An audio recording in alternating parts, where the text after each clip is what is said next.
Hello everyone, मैं वंदना आप सभी का मोस्ट वेलकम करती हूँ अपने यूट्यूब चैनल वंदना स्टडी क्लासेस में। दोस्तों, हम लेकर आए क्लास 9th की अर्धवार्षिक परीक्षा के लिए मोस्ट इंपॉर्टेंट क्वेश्चन। तो ये क्वेश्चन आपके हाफ ईयरली एग्जाम 2021 के लिए वेरी वेरी इंपॉर्टेंट क्वेश्चन है। तो इन क्वेश्चंस को आप जरूर पढ़ लें और ये इस तरह के क्वेश्चन आपके एग्जाम से पूछे जाएंगे। तो चलिए स्टार्ट करते हैं।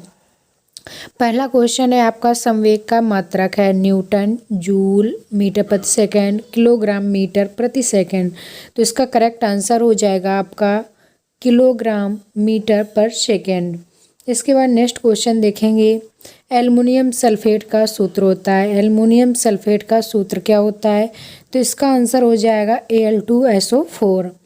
इसके बाद नेक्स्ट क्वेश्चन देखेंगे। सजीव और निर्जीव की बीच की कड़ी किसको कहते हैं? सजीव और निर्जीव की बीच की कड़ी किसको कहते हैं? इसको विषाणु को। इसके बाद नेक्स्ट क्वेश्चन है आपका, स्वस्थ मनुष्य के शरीर का तापमान होता है, स्वस्थ मनुष्य के शरीर का तापमान कितना होता है? 37 degree Fahrenheit, 89.6 degree Fahrenheit, 98.6 degree Fahrenheit, 98.6 degree Celsius. तो इसका करेक्ट आंसर हो जाएगा 98.6 डिग्री फ़ारेनहाइट। ऊष्मीय ऊर्जा को यांत्रिक ऊर्जा में बदलने वाली युक्ति को क्या कहते हैं?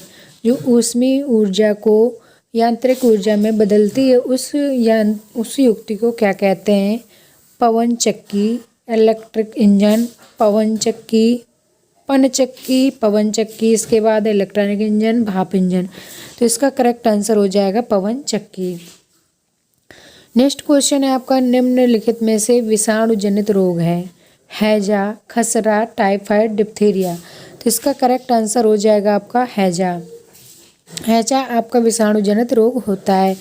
किसी एक वस्तु का द्रव्यमान 20 किलोग्राम हो, उसका पृथ्वी पर भार कितना होगा? तो जिस पृथ्वी का वस्तु का द्रव्यमान 20 डिग्री किलोग्राम हो, उसका पृथ्वी पर भार हो जाएगा 196 न्यूटन। इसके बाद नेक्स्ट क्वेश्चन है, निम्नलिखित में मूल मात्रक है, इनमें से मूल मात्रक कौन सा है? मीटर प्रति सेकंड, जूल, किलोग्राम, वाट। तो इसका करेक्ट आंसर हो जाएगा आपका किलोग्राम। नेक्स्ट है, सोडियम का प्रतीक क्या होता है? सोडियम का प्रतीक होता है Na। नेक्स्ट क्वेश्चन है, प्रोटीन निर्माण के लिए आवश्यक होता है, प्रोटीन निर्माण के लिए क्या आवश्यक होता है? ग्लूकोज, वसा, एमिनो अम्ल, तीनों। तो आपका प्रोटीन निर्माण के लिए एमिनो अम्ल जरूरी होता है। तो इसका करेक्ट आंसर हो जाएगा C। इसके बाद नेक्स्ट क्वेश्चन है आपके, पृथ्वी तल से ऊर्ध्वाधर ऊपर की ओर फेंका गया पत्थर h ऊंचाई तक जाकर पुनः उसी स्थान पर आ गिरता है। पत्थर द्वारा चली गई दूरी तथा विस्थापन बताइए। तो पत्थर के द्वारा कितनी दूरी और विस्थापन तय किया गया वो आपको लिखना है। बारूद, जल तथा वायु में कौन सा द्रव्य समंगी है? एक तत्व का परमाणु भार 39 और परमाणु संख्या 19 है, उसके नाभिक में न्यूट्रॉनों की संख्या बताइए। हरी पत्तियां हरी क्यों दिखाई देती हैं? मोस्ट इम्पोर्टेंट क्वेश्चन है, पत्तियां हरी क्यों दिखाई देती हैं? यदि किसी वस्तु का भार 49 न्यूटन है तो पिंड का द्रव्यमान क्या होगा?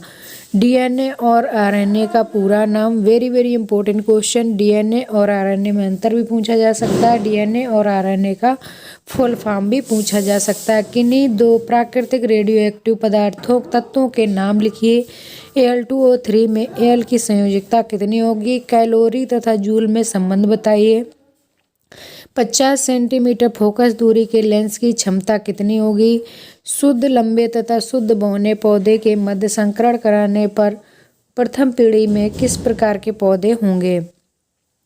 सर्वदाता तथा सर्वग्राही रुधिर वर्ग का नाम बताइए। कौन सा रुधिर वर्ग है जो सबको ब्लड दे सकता है और सबका ग्रहण कर सकता है?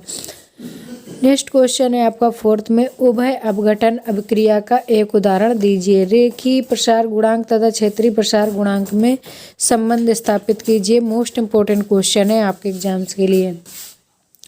नेक्स्ट है, मनुष्य का वैज्ञानिक नाम बताइए। मनुष्य का जंतु वैज्ञानिक नाम आपको बताना है, लिखना है।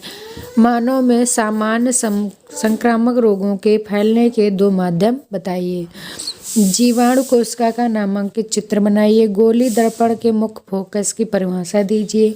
किसी परिपथ का प्रतिरोध R है, इसी परिपथ में एक अन्य प्रतिरोध किस तरह जोड़ा जाए।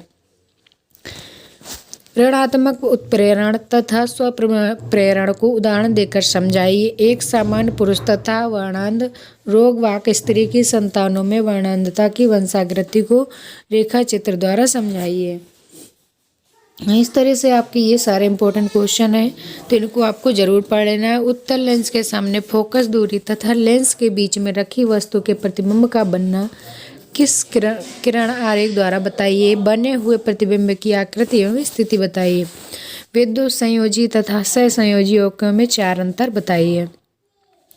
एकेडिना सरीसृप तथा स्तनधारी वर्ग के मध्य की संयोजक कड़ी है, क्यों, स्पष्ट कीजिए। 2 ग्राम हाइड्रोजन तथा 16 ग्राम ऑक्सीजन के रासायनिक संयोग से 18 ग्राम जल बनता है। इसे रासायनिक संयोग के किस नियम की पुष्टि करता है। इसके बाद कुछ ये आपके इम्पोर्टेंट क्वेश्चन है, इनको भी आपको देख लेना है। किन्हीं 2 पर टिप्पणी लिखिए।